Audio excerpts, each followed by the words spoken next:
Hi, my name's Rick. I'm from Bedford, New York, and I retired 6 years ago and began walking 4 to 6 miles as exercise a day.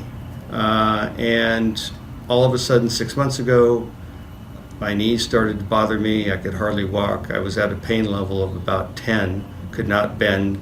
Saw an orthopedic doctor who suggested and recommended that I have surgery because I had meniscus tears in both knees. After doing some research, I found out that surgery can have many post problems, and then read about regenerative care and found out about Optimum regenerative care. Came in, had injections in both knees, and can tell you now that I am pain-free. And after about 3 weeks from when I received my injection in each knee, I began walking my routine again of 4 to 6 miles a day.